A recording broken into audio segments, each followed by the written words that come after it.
Coming to the fourth part of this chapter, now let's study about the nitric acid. Nitrogen काफ़ी सारे oxo acid का formation करता है, जैसे H2N2O2 hyponitrous acid, HNO2 nitrous acid, HNO3 nitric acid. इनमें से HNO3 सबसे ज़्यादा इंपॉर्टेंट है। प्रिपरेशन की बात करें तो नाइट्रिक एसिड प्रिपेयर किया जाता है पोटेशियम नाइट्रेट को या फिर सोडियम नाइट्रेट को हीट कर एंड कॉन्सेंट्रेट H2SO4 इन्हें, ठीक है, इसको हीट कर साथ में इसकी रिएक्शन कराई जाती है H2SO4 के साथ। तो NaNO3 प्लस H2SO4 हीट करके क्या दे देता है NaHSO4 प्लस HNO3।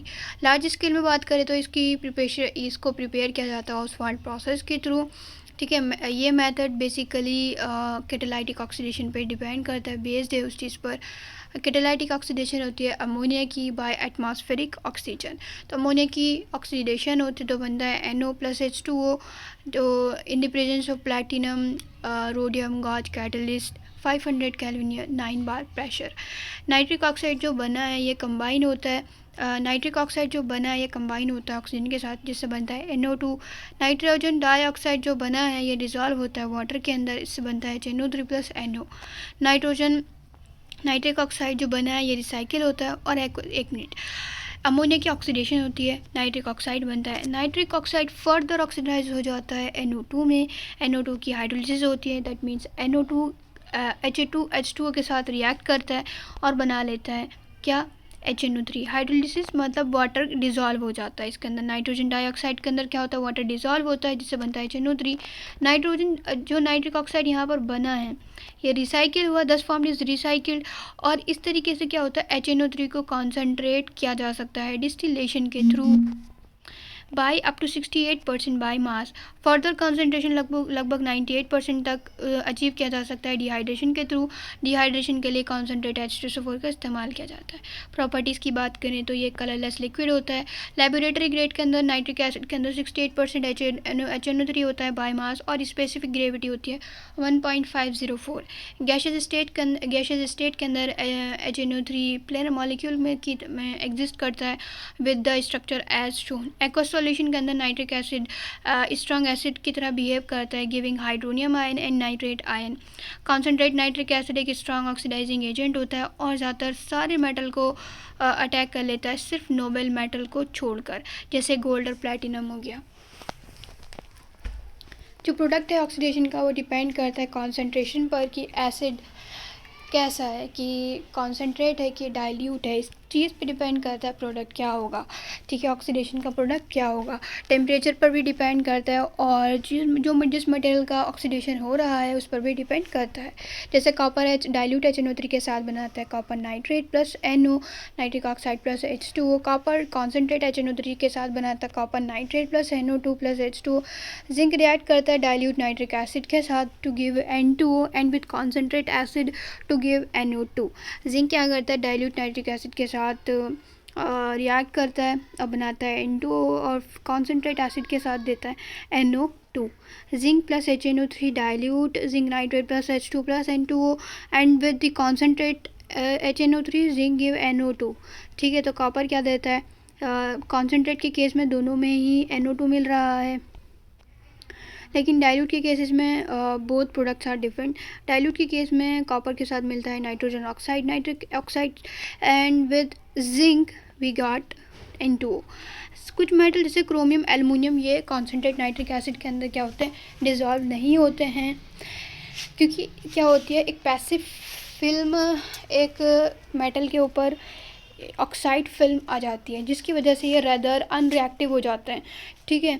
तो ये नाइट्रिक एसिड में डिज़ोल्व नहीं होते हैं chromium aluminium metal because of the formation of passive film of oxide layer, passive film या फिर लेयर, ठीक है। कॉन्सेंट्रेट नाइट्रिक एसिड ऑक्सीडाइज कर देता है नॉन मेटल को भी और उनके कंपाउंड को, जैसे आयोडीन ऑक्सीडाइज हो जाता है आयोडिक एसिड में, कार्बन डाइऑक्साइड में, सल्फर H2SO4 में, और फास्फोरस फॉस्फोरिक एसिड में, ठीक है। तो आयोडीन किस में चला जाता है HiO3 में चला जाता है, कार्बन CO2 में चला जाता है प्लस H2 प्लस NO2 में चला जाता है, एसिड H2SO4 में चला जाता है, P4S3PO4 में चला जाता है, ठीक है। NO2 HNO3 का तो पता ही NO2 में चला जाएगा।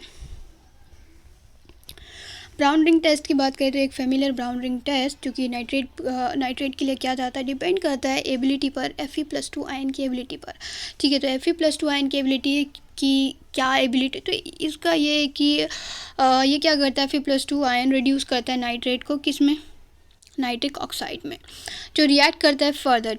किसकी बात कर रहे हैं, नाइट्रिक ऑक्साइड की बात कर रहे हैं। नाइट्रिक ऑक्साइड जो बना है, कैसे बना है, रिडक्शन से बना। नाइट्रेट का क्या हो रहा है, रिडक्शन हो रहा है नाइट्रिक ऑक्साइड में। अब जो ये नाइट्रिक ऑक्साइड बना है ये Fe+2 आयन के साथ रिएक्ट करता है और बनाता है एक ब्राउन कलर्ड कॉम्प्लेक्स, जो कि एक सेकेंड रिएक्शन करती है। NO किसके साथ रिएक्ट कर रहा है, Fe+2 आयन के साथ। ये जो कॉम्प्लेक्स है इसमें Fe की क्या ऑक्सीडेशन स्टेट है, +2 है। H2O न्यूट्रल लिगेंड है इस कॉम्प्लेक्स में, FeH2O का होल 6, तो Fe की कितनी हो जाएगी, +2 ऑक्सीडेशन स्टेट। तो ये कह रहे हैं कि NO Fe+2 के साथ रिएक्ट करता है, फिर फेरस के साथ रिएक्ट करता है और बनाता है एक ब्राउन कलर कॉम्प्लेक्स बनाता है। ये test usually dilute ferrous sulphate solution को ऐड करके बनाया जाता है। तो डाइल्यूट फेरस सल्फेट सॉल्यूशन को ऐड किया जाता है एक एक्वस सॉल्यूशन के अंदर, जिसके अंदर क्या होता है, नाइट्रेट आयन प्रेजेंट होते हैं, और उसको केयरफुली ऐड किया जाता है, और फिर केयरफुली ऐड किया जाता है सल्फ्यूरिक एसिड को along the sides of the test tube. एक brown ring at the interface between the solution and sulphuric acid layer indicate the presence of nitrate ion in solution. ठीक है, एक brown ring बनती है कहाँ पर, interface में, सॉल्यूशन और सल्फ्यूरिक एसिड के बीच में, जो इंडिकेट करती है नाइट्रेट आयन की प्रेजेंस को सॉल्यूशन के अंदर। FeH2 का होल 6 2 + N + NO, FeH2O का होल 5 NO 2 पॉजिटिव + H2O। जो यूजेज है इसके, तो मेजर यूज नाइट्रिक एसिड का होता है in the manufacturing of the ammonium nitrate, for fertilizer and other nitrate, for use in explosive and pyrotechnic। इसका इस्तेमाल नाइट्रोग्लिसरीन, ट्राइनाइट्रोटोलिन और अदर ऑर्गेनिक नाइट्रो कंपाउंड्स में भी किया जाता है। अदर मेजर यूज इसके pickling of stainless steel, etching of metal and an oxidiser in rocket fuel, ये सब इसके इस्तेमाल है। ठीक है, अब हम बात करते हैं, ये हमने पढ़े नाइट्रिक एसिड के मेजर यूजेस। ठीक है, अब बात करते हैं हम फास्फोरस एलोट्रॉपिक फॉर्म की। तो फास्फोरस मेन की काफ़ी एलोट्रॉपिक फॉर्म होती है, इसमें से इंपॉर्टेंट है white, red, black. White phosphorus translucent होता है, वाइट वैक्सी सॉलिड होता है, ये पॉइजनस होता है। वाइट फास्फोरस पॉइजनस होता है, इंसॉल्युबल होता है वाटर में भी और साथ में कार्बन डाइसल्फाइड के अंदर भी, और ये डार्क में ग्लो करता है। केमिल्यूमिनेसेंस की प्रॉपर्टी होती है, जो डार्क के अंदर क्या करते हैं, ग्लो करते हैं। ये बॉइलिंग एनिवेज सॉल्यूशन के अंदर डिज़ोल्व हो जाता है इनर्ट एटमॉस्फेयर के अंदर, जिससे क्या मिलता है, फॉस्फीन मिलता है और सोडियम हाइपोफॉस्फाइड मिलता है। ठीक है, वाइट फास्फोरस लेस स्टेबल होता है और इसी वजह से ये ज़्यादा रिएक्टिव होता है then other solid phases under normal condition because of angular strain in P4 molecule, जहाँ पर एंगल क्या होता है, सिर्फ 60 डिग्री होता है। ये रेडिली आसानी से फायर को कैच कर लेता है इन एयर, और यहाँ पे क्या होते हैं, फिर डेंस वाइट फिल्म का फॉर्मेशन होता है P4O10 का। P4 + 5O2 gives P4O10। इसके अंदर discrete P4 tetrahedral P4 molecule होते हैं। रेड फास्फोरस कैसे मिलता है, तो वाइट फास्फोरस को हीट कर इनर्ट एटमॉस्फेयर के अंदर फॉर सेवरल डेज हमें मिलता है रेड फास्फोरस। वैन जब रेड फास्फोरस को हीट किया जाता है अंडर हाई प्रेशर, तो ब्लैक फास्फोरस बनता है। ठीक है, रेड फास्फोरस के अंदर क्या होती है, आयरन ग्रे लस्टर होती है। ये ऑर्डरलेस, नॉन पॉइजनस और इंसॉल्युबल होता है वाटर के अंदर, एज वेल एज साथ में कार्बन डाइसल्फाइड के अंदर भी। Chemically red phosphorus less reactive होता है देन वाइट फास्फोरस। ठीक है, रेड फास्फोरस क्या होता है, लेस रिएक्टिव होता है देन वाइट फास्फोरस। ये डार्क में ग्लो नहीं करता है, ये पॉलीमेरिक होता है, और P4 टेट्राहेड्रा आपस में लिंक हुए रहता है इन द मैनर जो कि फिगर 7.3 में शो कर रखा है। ब्लैक फास्फोरस की बात करें तो इसकी दो फॉर्म होती है, एक अल्फ़ा ब्लैक और दूसरे होता है beta black phosphorus. Alpha black phosphorus जो बनता है कब बनता है, तो रेड फास्फोरस को हीट कर बनता है सील ट्यूब एट 803 केल्विन पर। ठीक है, इसको सब्लाइम किया जा सकता है एयर में, और इसकी ओपेक मोनोक्लिनिक और रोम्बोहेड्रल क्रिस्टल होते हैं। ये ऑक्सीडाइज नहीं होता है एयर में। बीटा ब्लैक फास्फोरस की बात करें तो ये प्रिपेयर किया जाता है जब वाइट फास्फोरस को हीट किया जाता है। ठीक है, तो बीटा ब्लैक कैसे बन रहा है, वाइट फास्फोरस के हीट करने से बन रहा है। वहीं पर अल्फ़ा ब्लैक कैसे बन रहा है, रेड फास्फोरस के हीट करने से बना है। ठीक है, ये 473 केल्विन अंडर हाई प्रेशर, ये बीटा ब्लैक फास्फोरस की कंडीशन दिखा रखी है।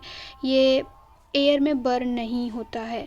ठीक है, तो ब्लैक फास्फोरस में हम बीटा ब्लैक की बात करें तो बीटा ब्लैक क्या होता है, बर्न नहीं होता है। ठीक है, फिर मिलते हैं नेक्स्ट वीडियो में।